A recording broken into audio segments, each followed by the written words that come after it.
On utilise tous de plus en plus l'intelligence artificielle. ChatGPT, Copilot, tous ces assistants qui sont intégrés un peu partout dans nos outils. Mais avouons-le, les résultats sont souvent, assez décevants. C'est un peu le comble, non? Au lieu de nous faire gagner du temps, on se retrouve à en perdre. Le résultat, c'est souvent ça, des réponses floues, très génériques, qu'on doit reformuler encore et encore. Franchement, c'est une perte de temps et d'énergie assez frustrante. Et ce problème, il concerne quasiment tout le monde. C'est le piège dans lequel tombent 90% des utilisateurs. Et la raison, elle est toute simple en fait. On ne parle pas encore vraiment la langue de l'IA. Alors c'est quoi ce fameux piège? En fait, c'est de poser une simple question à l'IA, un peu comme on le ferait sur un moteur de recherche classique. Sauf que l'IA, elle fonctionne différemment. Pour vraiment libérer tout son potentiel, elle a besoin d'instructions qui sont bien structurées. Et ça, c'est la question centrale.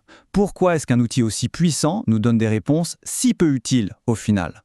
Le problème en réalité, il ne vient pas de la technologie elle-même, mais de la façon dont on communique avec elle. Et c'est là que tout bascule.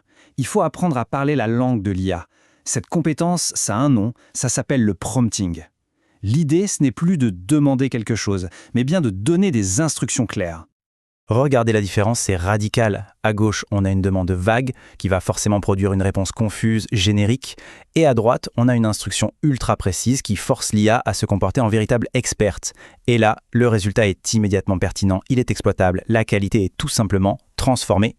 Le prompting, ce n'est donc pas de la magie, non. C'est une vraie compétence très concrète. C'est l'art de donner des ordres si clairs, si limpides, que l'IA n'a pas d'autre choix que de fournir la réponse exacte qu'on attend. Et là, c'est fini le temps perdu à tout reformuler. Et pour maîtriser cette compétence, il existe une méthode qui est simple mais incroyablement efficace. Elle repose sur 3 piliers fondamentaux. C'est en quelque sorte le framework qui permet de construire un prompt parfait, et ce, à chaque fois. Alors quels sont ces 3 piliers? Premièrement, il y a le rôle. Ici, on donne un costume à l'IA. On lui dit « agis comme un expert comptable » ou « tu es un rédacteur publicitaire de génie ». Deuxièmement, le contexte. On lui donne toutes les infos clés, l'objectif, la cible. Et enfin, troisièmement, le format. On définit la structure qu'on veut en retour. Un tableau, une liste à puces, un texte sur un ton humoristique, c'est nous qui décidons. Rôle, contexte, format. Voilà, c'est ça, le squelette d'un prompt vraiment efficace. Une fois qu'on a maîtrisé cette structure, elle s'applique absolument à n'importe quelle situation et avec n'importe quelle IA. Mais quand on maîtrise le prompting, ça engendre une véritable transformation.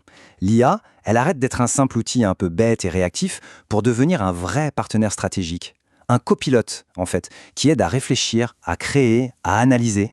Et l'amélioration, attention, elle n'est pas juste un peu meilleure. Non, en appliquant cette méthode, on peut littéralement tripler la qualité et la pertinence des réponses.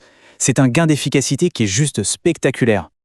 Et cette méthode, elle est vraiment universelle. Que l'on soit dans le marketing, les RH, qu'on soit manager, freelance, que ce soit pour rédiger des emails, faire un brainstorming, analyser des données ou même créer une formation, c'est aujourd'hui la compétence la plus essentielle à avoir avec l'IA.